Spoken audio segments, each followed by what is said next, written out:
भारत के एक छोटे से शहर से ऐसी तस्वीरें सामने आई हैं जिन्हें देखकर लोग कह रहे हैं कि अब उड़ने वाली कार का सपना सिर्फ फिल्मों तक सीमित नहीं रहने वाला। उत्तराखंड के अल्मोड़ा से रवि टमटा के फ्लाइंग व्हीकल का प्रोटोटाइप सामने आया है, जिसमें एक व्यक्ति के बैठकर हवा में उड़ने का दावा किया जा रहा है। रवि ने ड्रोन तकनीक के आधार पर इस सिंगल सीटर फ्लाइंग व्हीकल को तैयार करने की कोशिश की है। बताया जाता है कि इस प्रोजेक्ट पर करीब 1 साल तक काम किया गया। सामने आए वीडियो में रवि खुद इस मिशन में बैठकर उड़ान भरते दिखाई देते हैं। यही वजह है कि सोशल मीडिया पर इसे लेकर काफी चर्चा हो रही है। लेकिन इस कहानी में चीन का जिक्र क्यों हो रहा है? क्या सच में भारत ने उड़ने वाली कार के मामले में चीन को पीछे छोड़ दिया है? और क्या इसे भारत की पहली उड़ने वाली कार कहना सही होगा? सबसे पहले ये समझना जरूरी है कि सामने आया मॉडल एक प्रोटोटाइप है, यानी ये ऐसी तैयार कार नहीं है जिसे कोई व्यक्ति आज खरीदकर सड़क से सीधे आसमान में ले जाए। ये एक शुरुआती तकनीकी मॉडल है जिसके जरिए फ्लाइंग व्हीकल की संभावना को टेस्ट किया जा रहा है। फिर भी इसका महत्व बिल्कुल कम नहीं है, क्योंकि जिस तकनीक की चर्चा अभी दुनिया की बड़ी कंपनियों और रिसर्च संस्थानों में होती है, उसी दिशा में उत्तराखंड के एक युवा ने अपने स्तर पर प्रयोग करने की कोशिश की है। रवि टमटा इससे पहले भी कई तकनीकी प्रयोगों को लेकर चर्चा में रह चुके हैं। इलेक्ट्रिक वाहनों की चार्जिंग से जुड़े प्रयोग से लेकर मोबाइल चार्ज करने वाले जूते और दूसरे मॉडल तक वो अलग अलग तरह की तकनीक पर काम करते रहे हैं। लेकिन इस बार उनका प्रयोग काफी अलग है। उन्होंने एक ऐसे व्हीकल पर काम किया है जिसमें इंसान बैठ सकता है और ड्रोन जैसी तकनीक की मदद से जमीन से ऊपर उठ सकता है। अब सवाल आता है कि आखिर ये उड़ता कैसे है? फ्लाइंग व्हीकल में सबसे बड़ी चुनौती होती है उसका वजन और संतुलन। सामान्य कार सड़क पर अपने पहियों के सहारे चलती है, लेकिन उड़ने वाले वाहन को हवा में खुद को संभालना पड़ता है। इसके लिए मोटर, प्रोपेलर, बैटरी और कंट्रोल सिस्टम का सही तालमेल बेहद जरूरी होता है। अगर इनमें से किसी एक हिस्से में भी समस्या आती है तो उड़ान प्रभावित हो सकती है। यही कारण है कि किसी प्रोटोटाइप का उड़ जाना और उसे आम लोगों के लिए सुरक्षित बनाना दोनों अलग अलग बातें हैं। भारत में इस तरह के प्रयोगों का आगे बढ़ना इसीलिए भी महत्वपूर्ण है क्योंकि दुनिया में एयर टैक्सी और पर्सनल फ्लाइंग व्हीकल पर तेजी से काम हो रहा है। चीन भी इस क्षेत्र में लगातार नए प्रयोग कर रहा है। वहाँ कंपनियां इलेक्ट्रिक एयर टैक्सी और दूसरे फ्लाइंग व्हीकल विकसित कर रही हैं। इसीलिए भारत में किसी छोटे स्तर के प्रोटोटाइप का सामने आना तकनीकी क्षेत्र में एक दिलचस्प कदम जरूर है। लेकिन सिर्फ इस एक प्रोटोटाइप के आधार पर ये कहना कि भारत ने चीन को 100 साल पीछे छोड़ दिया है, एक बड़ा दावा होगा। ऐसी तुलना के लिए दोनों देशों की पूरी तकनीकी स्थिति, कंपनियों के परीक्षण, सरकारी मंजूरी और वास्तविक उड़ान क्षमता को देखना जरूरी है। फिर भी रवि की कहानी की सबसे खास बात यह है कि उन्होंने शुरुआत की है, क्योंकि हर बड़ी तकनीक पहले एक छोटे से प्रयोग से ही शुरू होती है। आज जिस फ्लाइंग कार को देखकर लोग हैरान हो रहे हैं, हो सकता है आने वाले वर्षों में इसी तरह की तकनीक को और बेहतर किया जाए। बैटरी ज्यादा ताकतवर हो, उड़ान का समय बढ़े, सुरक्षा व्यवस्था मजबूत हो और एक दिन ऐसे व्हीकल आम लोगों के लिए भी उपलब्ध हो सके। सोचिए, अगर ऐसा समय आया तो शहरों की तस्वीर कितनी बदल जाएगी। आज जहां लोग ट्रैफिक में घंटों फंसे रहते हैं, वहां भविष्य में लोग हवा के रास्ते सफर कर सकते हैं। सड़क पर हजारों गाड़ियों की भीड़ के बजाय आसमान में छोटे एयर व्हीकल दिखाई दे सकते हैं।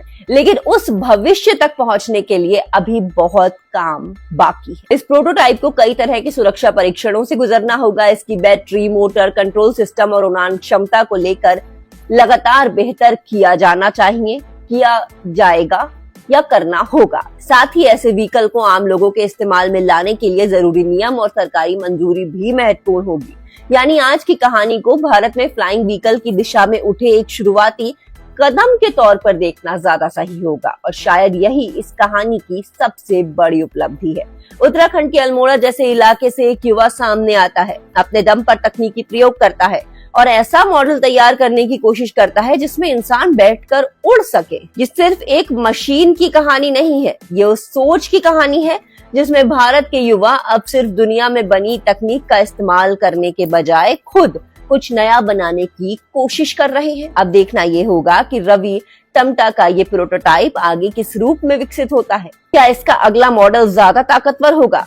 क्या इसमें उड़ान का समय बढ़ेगा? क्या इसे सड़क और हवा दोनों जगह चलाने लायक बनाया जा सकेगा? और सबसे बड़ा सवाल, क्या आने वाले समय में भारत की अपनी फ्लाइंग कार वास्तव में आम लोगों की जिंदगी का हिस्सा बन पाएगी? अगर इन सवालों का जवाब आने वाले वर्षों में हाँ होता है तो आज का ये छोटा सा प्रोटोटाइप एक बहुत बड़ी शुरुआत साबित हो सकता है, क्योंकि उड़ने वाली कार का सपना आज भी सपना ही है, लेकिन अल्मोड़ा से सामने आया ये प्रयोग दिखाता है कि भारत के युवा उस सपने को हकीकत में बदलने की कोशिश की शुरुआत जरूर कर चुके हैं। अब सवाल ये है कि आखिर रवि टमटा का ये फ्लाइंग व्हीकल उड़ता कैसे है। इस प्रोटोटाइप में ड्रोन जैसी तकनीक का इस्तेमाल किया गया है। ड्रोन की तरह इसमें भी मोटर और प्रोपेलर की मदद से इसे हवा में उड़ाने की कोशिश की गई है। फर्क सिर्फ इतना है कि इसमें एक व्यक्ति के बैठने की जगह बनाई गई है। सामने आए वीडियो में रवि खुद इस मशीन में बैठकर उड़ान भरते नजर आ रहे हैं। यही तस्वीरें सोशल मीडिया पर वायरल होने के बाद लोग इसे भारत की उड़ने वाली कार की दिशा में बड़ा कदम बता रहे हैं। लेकिन यहाँ एक बात समझना जरूरी है, ये अभी कोई ऐसी कार नहीं है जिसे बाजार से खरीद कर कोई भी व्यक्ति सड़क से सीधे आसमान में ले जा सके। ये एक शुरुआती प्रोटोटाइप है जिसे आगे और विकसित करने की जरूरत होगी। सबसे बड़ी चुनौती इसकी बैटरी और सुरक्षा है। हवा में उड़ने वाले वाहन को लगातार ज्यादा ऊर्जा की जरूरत होती है। इसके अलावा इसे हवा में संतुलित रखना भी बहुत जरूरी है। अगर ये तकनीक आगे सफल होती है तो भविष्य में इसका इस्तेमाल सिर्फ शहरों के सफर में ही नहीं बल्कि पहाड़ी और दूर दराज के इलाकों में भी किया जा सकता है। यही वजह है कि अल्मोड़ा से सामने आया ये प्रयोग लोगों का ध्यान अपनी तरफ खींच रहा है। अब चलिए बात करते हैं चीन की। चीन में भी कई कंपनियां एयर टैक्सी और इलेक्ट्रिक फ्लाइंग व्हीकल पर काम कर रही हैं, इसलिए भारत के इस प्रोटोटाइप की तुलना चीन से की जा रही है। लेकिन सिर्फ एक प्रोटोटाइप के आधार पर ये कहना सही नहीं होगा कि भारत ने चीन को 100 साल पीछे छोड़ दिया है। असली मुकाबला तब होगा जब ये तकनीक बड़े स्तर पर विकसित होकर सुरक्षित और व्यवहारिक बनेगी।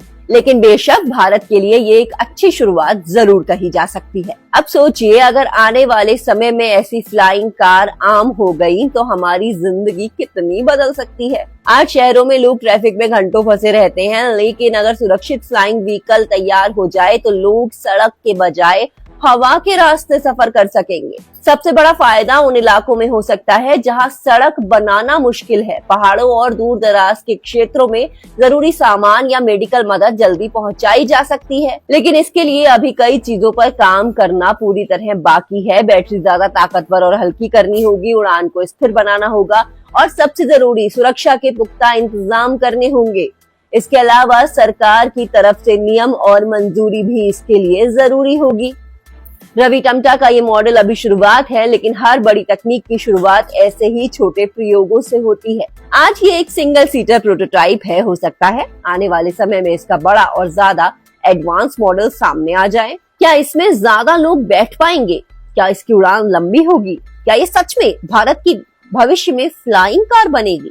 इन सवालों का जवाब आने वाला वक्त देगा। लेकिन इतना जरूर है कि अल्मोड़ा से आई ये उड़ान भारत के युवाओं की नई सोच दिखाती है, और अगर इस तकनीक पर लगातार काम होता रहा तो हो सकता है कि आज जिस फ्लाइंग कार को देखकर लोग हैरान हो रहे हैं वही आने वाले समय में हमारी रोजमर्रा की जिंदगी का हिस्सा बन जाए। तो दोस्तों, अल्मोड़ा से सामने आया ये फ्लाइंग व्हीकल अभी एक शुरुआत है, लेकिन ये शुरुआत आने वाले समय में बहुत बड़ा बदलाव ला सकती है। आज जिस चीज को देखकर लोग हैरान हो रहे हैं, हो सकता है कुछ साल बाद वही तकनीक हमारे लिए बिल्कुल सामान्य बन जाए। भारत की ये कोशिश कितनी आगे जा सकती है और क्या सच में एक दिन फ्लाइंग कार आसमान में उड़ती नजर आएगी, ये तो आने वाला वक्त ही बताएगा। लेकिन इतना जरूर है कि उड़ने वाली कार का सपना अब सिर्फ फिल्मों तक सीमित नहीं रह गया है। भारत के युवा उसे हकीकत में बदलने की कोशिश शुरू कर चुके हैं। अगर आपको ये जानकारी पसंद आई हो तो वीडियो को लाइक करें और ऐसी ही दिलचस्प खबरों के लिए चैनल को सब्सक्राइब जरूर कर लीजिए।